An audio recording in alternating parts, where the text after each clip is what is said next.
पंजाबी ड्रामे जी नई अपडेट में दोस्तों अॼु तव्हांखे वरी ख़बर ॾियण वारो आहियां। जी हाँ दोस्तों, ही हिकु बेहतरीन अपडेट आहे जेका तव्हां सां मां शेयर कंदुसि।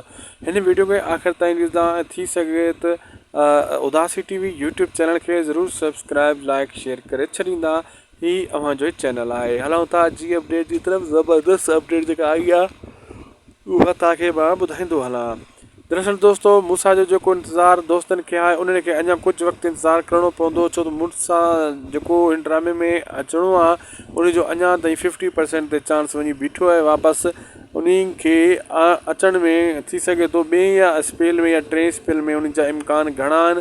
हिन टाइम कमु अधूरो लॻो पियो आहे। जी हाँ दोस्तों, इहा हक़ीक़त आहे जेका तव्हां सां मां शेयर करे रहियो आहियां। तव्हांजो पसंदीदा अदाकार मूसा यानी लाला रफ़ीक उर्फ़ मूसा साहब बेहतरीन एक्टर ऐं बेहतरीन, तव्हांखे ख़बर आहे हू टीचर बि आहे, टीचिंग कंदो आहे ऐं उहो शौक़िया तौरु ईंदो आहे ड्रामनि में, सिंधी फिल्मुनि में, सिंधी शोबे में।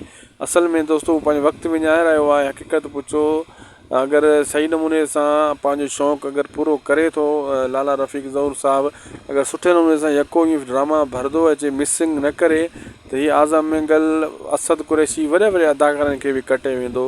जेकी हुनजी बीहक आहे, जेको हुनजे ॻाल्हाइण जो अंदाज़ आहे लाला रफ़ीक साहब जो, अहिड़े कंहिं अदाकार में अहिड़ो ॻाल्हाइण जो अंदाज़ न आहे ऐं हुनखे हर माण्हू पसंदि कंदो आहे। हर कमेंट में सिर्फ़ु इहो ई लिखियलु हूंदो आहे लाला रफ़ीक ज़हूर साहब। आज़म मिंगल बि उन जॻह सम्झो तव्हां कुझु बि न आहे, जेतिरो लाला रफ़ीक ज़हूर साहब जी व्यूअरशिप आहे सभ खां वधीक आहे।